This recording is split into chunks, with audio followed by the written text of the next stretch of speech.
Bom dia, tudo bem? A mensagem que Deus colocou para mim hoje, ela diz assim: descanse no Senhor, pois somente Ele pode trazer alívio para a sua alma. Senhor, tende misericórdia de nós.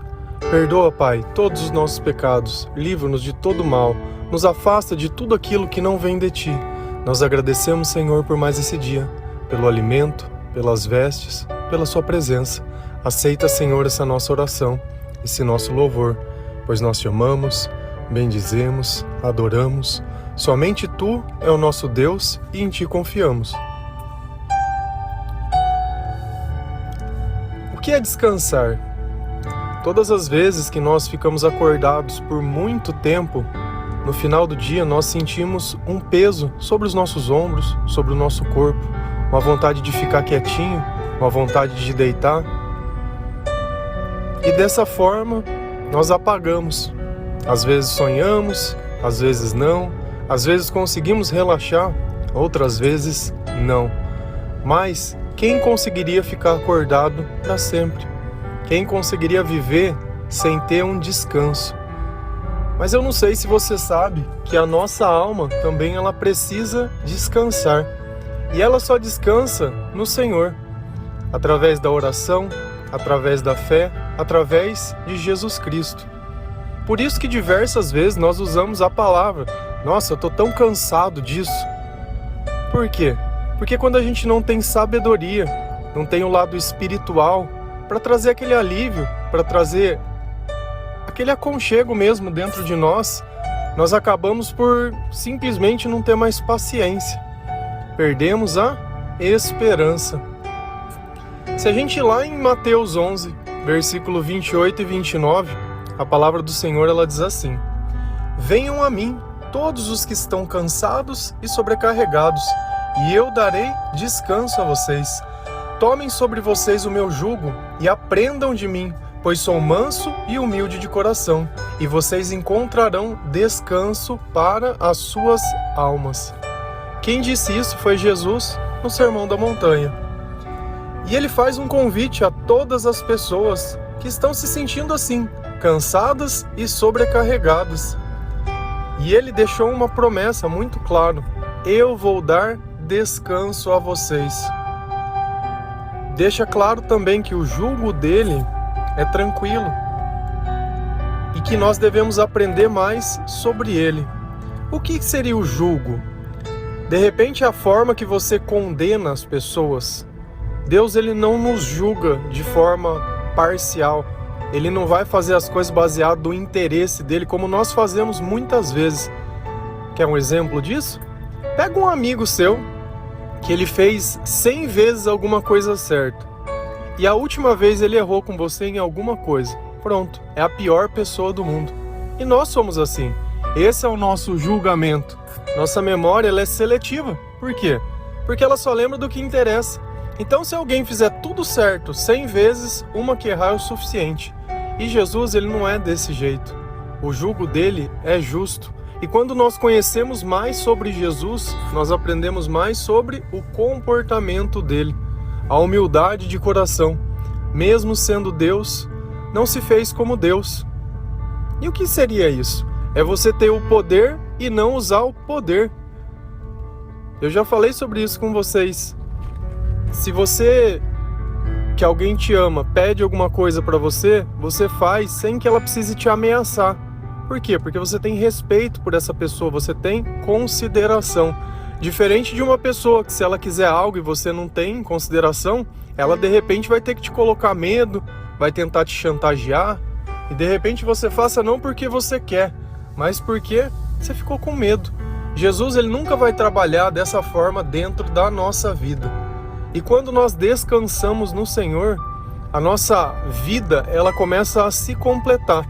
Porque muitas vezes eu durmo tranquilo, meu corpo está em paz. Mas quando eu acordo, a minha alma não. Eu continuo perturbado, eu continuo desanimado, continuo sem saber o que fazer. Às vezes, ao invés de eu fazer aquilo que eu sei que é o certo, eu só faço aquilo que é errado. E nós já falamos sobre isso também, que é o pecado que está atuando dentro de nós. Então, quando a minha alma não descansa, o meu pecado está sempre alerta, sempre procurando uma oportunidade. Só que diferente das coisas que vêm de Deus, que muitas vezes eu erro, peço perdão e me arrependo, aquilo que o pecado faz, ele não traz arrependimento. Muito pelo contrário, quando você vê, você está fazendo de novo tudo aquilo. Então esse Jesus que diz, vinde a mim, é aquele Deus mesmo, aquele Deus de amor. Não é aquele Deus que é carrasco, que quer te destruir, que quer te punir. Muito pelo contrário, Ele quer ter intimidade com você, Ele quer participar da sua vida. Eu sei que muitas vezes o seu passado, ele não foi bom. E eu sei que muitas vezes aquilo que você fez também não foi. Mas quem pode fazer o bem longe de Jesus? Ninguém pode, ninguém.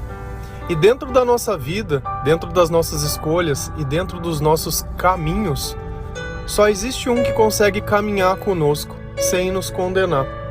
E esse é o próprio Cristo. Deus, ele fez algo tão perfeito que muitas vezes a gente não consegue nem perceber. É fácil quando a gente olha que tudo está destruído hoje, percebe que tempos atrás você achava que estava ruim. E hoje você olha e fala, minha nossa, como tá pior. Ou, diferente, como você olha a sua vida hoje e olha como ela era antigamente. E aí você olha, o que mudou? Ah, hoje eu caminho com Jesus. Hoje eu sei aonde eu tenho o meu descanso. Hoje, ao invés de eu reclamar, eu oro. Hoje, ao invés de eu encontrar o culpado, eu encontro um motivo para perdoar.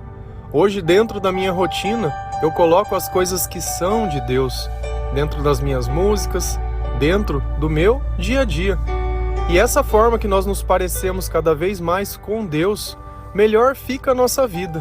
Mais em paz ficamos, mais equilibrados, temos mais controles de tudo aquilo que acontece dentro de nós. Lá em Salmo 90, versículo 13 e 16, a palavra do Senhor diz assim: pois quem se uniu a mim, eu o livrarei, e o protegerei, pois conhece o meu nome. Quando me invocar, eu o atenderei. Na tribulação, estarei com ele. Hei de livrá-lo e cobrirei de glória. Será favorecido de longos dias, e eu lhe mostrarei a minha salvação. Pois quem se uniu a mim? E esse é o fator.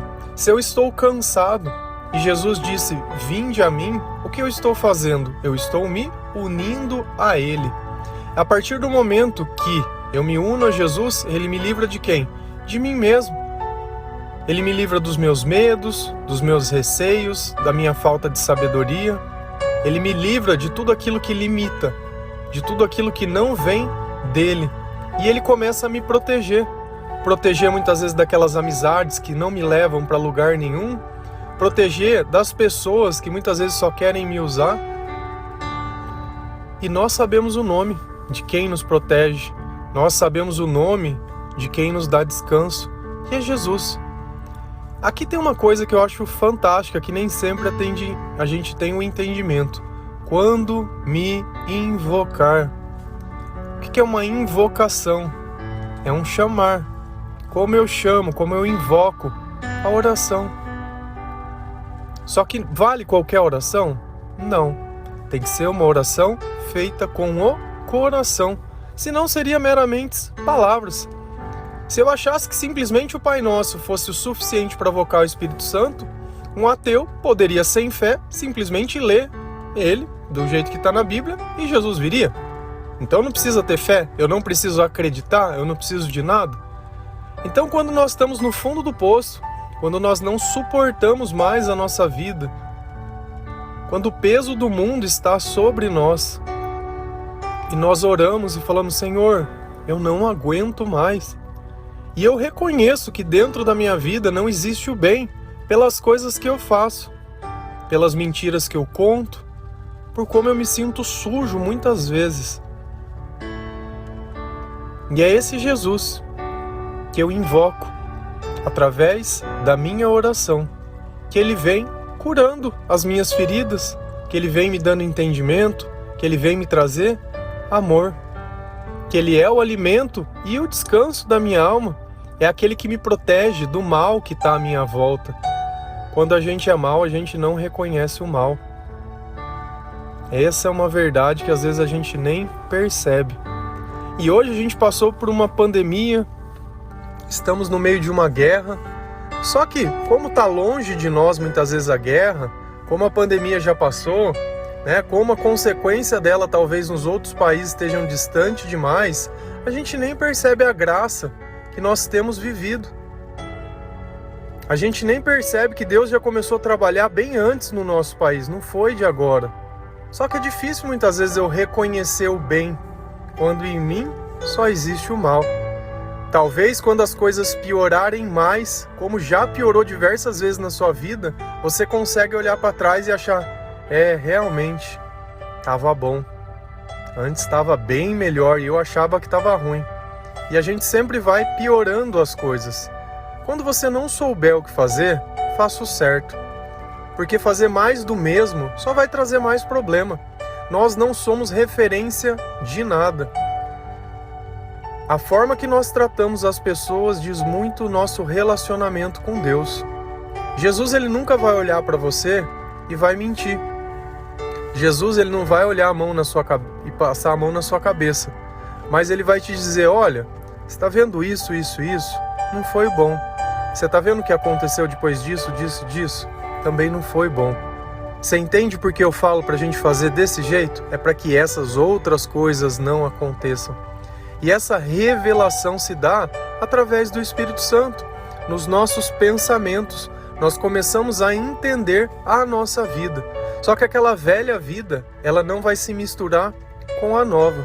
Jesus, ele fala que nós não podemos pegar uma roupa velha e colocar um remendo novo. Por quê? Porque quando você lavar essa roupa, o remendo, ele vai acabar estragando a roupa. Da mesma forma, ele fala para a gente não pegar um vinho velho e colocar num odre novo, porque ele vai estragar o vinho. Então talvez aquele passado, ele precisa passar para que novas coisas possam acontecer. E não adianta você querer ficar trazendo o passado. A tua conversão é tua. O bem que Jesus faz é pela tua fé. E às vezes a outra pessoa ela não está entendendo o teu momento, o que você está passando. Então não adianta a gente querer dividir luz com quem é trevas. Senão parece que você está fazendo aquilo para agradar a pessoa. Para dizer, olha, eu mudei, agora eu vale a pena. O que é isso? É migalha? Tem que se humilhar? Se humilha para Deus. Você quer fazer alguma coisa? Faz para Jesus. E a diferença de quando nós passamos uma tribulação com Deus, orando e louvando, é que entende que aqueles momentos, eles são passageiros. E a minha esperança e a minha fé, ela é muito maior que todas as coisas. Todas as coisas. Existem diversos países que estão passando coisas muito tristes. Diversas pessoas passando necessidade, passando fome. E não é coisa que você olha na matéria de jornal, não. Que às vezes você está lendo um jornal e está achando que a verdade é o que está no jornal. Quando Jesus ressuscitou, os soldados romanos falavam que ele não tinha ressuscitado, porque aquilo não ia ser bom. Então, quem quer chegar ao poder, muitas vezes ele vai manipular as notícias. E uma coisa que às vezes você não percebe é que tudo que passa na televisão é pago. Então, pago de acordo com o interesse de quem quer dar a matéria. E você acha que a verdade é aquilo. Nós temos dificuldade de olhar dentro da Bíblia, que é um livro que tem mais de 2000 anos, que até hoje eles não conseguiram contestar e achar que aquilo é mentira. Mas olha um jornal, vou fazer uma experiência com vocês. Pega o jornal de hoje. Fica lendo ele a semana inteira. Lê ele na outra semana, lê na outra semana. Tem graça? Não. Por quê? Porque aquela informação só vale para aquele dia. Depois ela não vale mais nada. E você toma a verdade como algo que é perecível. Pega a Bíblia hoje e lê. Pega ela amanhã e lê. Pega ela depois da manhã. Daqui a um ano, ela continua sendo uma informação rica. Ela continua sendo fonte de sabedoria. Então, entre ler um jornal e acreditar naquilo, eu prefiro ler a Bíblia e acreditar nas revelações que o Espírito Santo traz através da evocação do nome de Jesus Cristo. Existe uma diferença. Só que eu não posso falar isso para você e você conseguir entender, Porque talvez Deus ainda não esteja pleno no seu coração, talvez ainda você tenha dúvida. E onde existe a dúvida, existe o inferno. Que a fé ela não se baseia na dúvida. E Jesus ele deixa muito bem claro: se vocês pedirem e não duvidarem, vocês receberão. Mas muitas vezes vocês pedem e não recebem. Por quê? Porque a intenção de vocês é má. Então nós precisamos purificar o nosso coração através do olhar de Jesus. Mas de tudo isso que nós conversamos, que muitas vezes é vida nesse instante, é sair desse momento, é sair disso, é sobre o descanso, é sobre o dia a dia, o mais importante que Jesus pode nos dar é a nossa salvação. Salvação. Aonde você vai passar a tua eternidade? Se você continuar vivendo a tua vida, você não está suportando o agora. Imagina uma eternidade inteira num lugar onde todos os demônios, todos os diabos e todas as piores pessoas estão. Você vai estar lá no meio. Só que lá, a diferença é que não existe uma segunda opção. Você não tem um segundo caminho. Você não tem para quem você orar. Você não tem aquele que vai te salvar. Você não tem quem vai te proteger. Você não tem quem vai te acolher. Você não tem nada. E às vezes você está olhando o caminho que você tem hoje e achando que não tem caminho nenhum. Sabe, o inferno está se levantando e você está fazendo de conta que não é comigo. Não é problema meu. E aí você vai olhar lá na frente e falar, devia ter feito diferente. Você já viu uma expressão que a corda sempre estica pro lado mais estoura, né? Pro lado mais fraco? Você acha que se tudo der errado vai estourar no colo de quem as coisas? Quem vai ficar? Já parou para se perguntar? Aqueles que tentam te convencer que o errado é certo, eles simplesmente montam no avião e vão embora. Quem vai ficar com a consequência? E eles fazem isso porque eles recebem. Quem vai ficar com a consequência? Você acha que essas pessoas que influenciam, elas se influenciam de graça? Eu tenho plena convicção e não vou falar isso assim querendo ser maior ou menor. Vê a devoção que eu tenho todos os dias por vocês. A preocupação de gravar um áudio, de colocar uma mensagem. Não porque ninguém me paga. Que a minha recompensa ela vem do Senhor. Então eu não posto isso falando porque, não, estão me pagando, então eu tenho que falar, não, eu tenho que divulgar. Não, eu recebi. Cara, eu não recebo nada. Nada. Mas quando eu encontro uma pessoa que ela diz, olha, hoje foi muito bom o áudio. Me ajudou a entender muita coisa. Nossa, minha vida, através de Deus, ela tem se transformado. Quando eu vejo um sorriso na boca de alguém que estava triste, quando a gente vê esperança no olhar daquele que não acreditava mais, quando a gente encontra o perdão de Deus na vida daqueles que ninguém mais acreditava, todos aqueles que estavam caídos.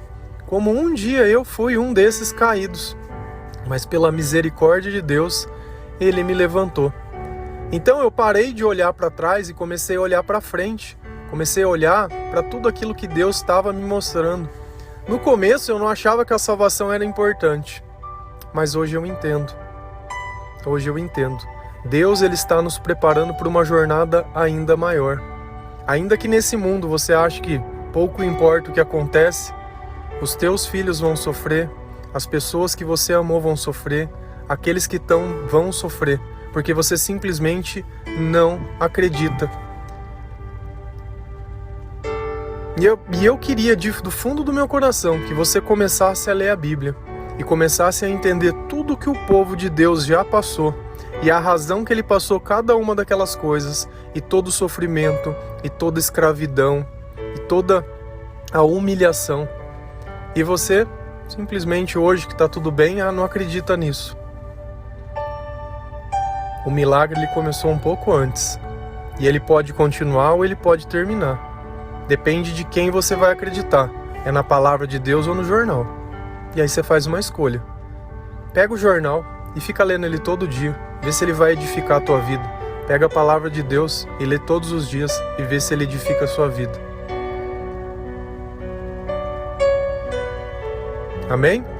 Que Deus abençoe cada um de vocês. Que o Senhor possa tocar o teu coração. Que a dúvida saia do seu meio. Que realmente você possa encontrar descanso, paz e realmente entender o que é a misericórdia de Deus. Pois somente Jesus pode trazer alívio à sua alma. Amém? Deus abençoe, feliz a nação cujo Deus é o Senhor. Um bom dia.